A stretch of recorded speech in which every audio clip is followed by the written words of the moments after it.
Le CEM Côte Sud de Ziguinchor, autrefois temple du savoir, est aujourd'hui un champ de ruines.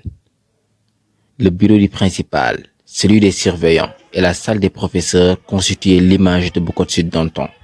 Aujourd'hui, ils se retrouvent tous entassés dans une salle destinée au bureau du gouvernement scolaire. Depuis le fameux Gatsa Gatsa. Aussi, après les saccages des événements politiques là, le CEM tout seul se débrouille pour faire la réhabilitation.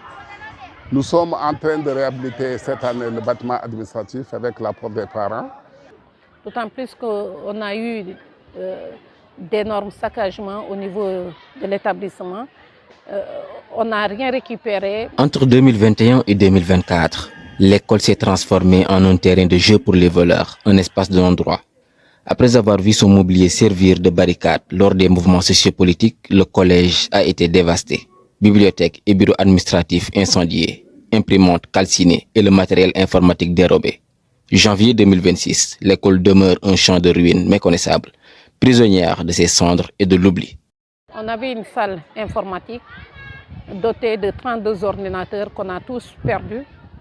Il y a la direction également où c'était vraiment équipé d'ordinateurs et du matériel qu'on n'a pas pu récupérer parce qu'on avait brûlé l'école.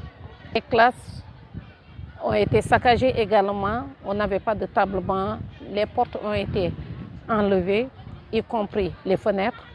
On a aussi un problème de photocopieuse, un problème d'imprimante aussi, parce que notre salle informatique a été brûlée. Donc, notre bibliothèque aussi a été brûlée.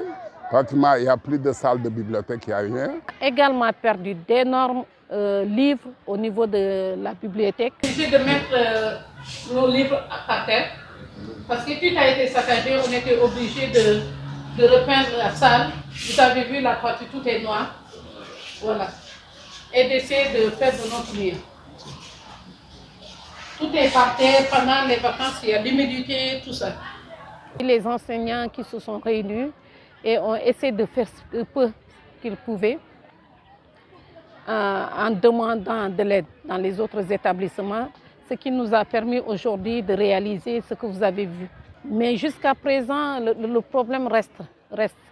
On n'a pas pu terminer parce que l'administration, on est entassé dans un seul bureau, y compris le principal qui devait avoir son bureau à part, les surveillants de l'autre côté. Nous sommes bel et bien au cœur de la ville de Ziguinchor, à Côte Sud. Les abris provisoires sont toujours d'actualité ici et le besoin se fait ressentir. Le CEM compte 1690 élèves. Et dans les 1690 élèves, on n'a que 23 salles physiques. Donc il nous faut au moins un déficit de 7 salles pour combler le vide, parce qu'on a 31 classes pédagogiques. Parce que l'école aussi a besoin des toilettes, parce que les toilettes qui sont là, c'est devenu vraiment insupportable pour les enfants, parce qu'il y a 1690 élèves, comme je l'ai dit. Aujourd'hui, le CEM Côte Sud n'est plus que l'ombre de lui-même.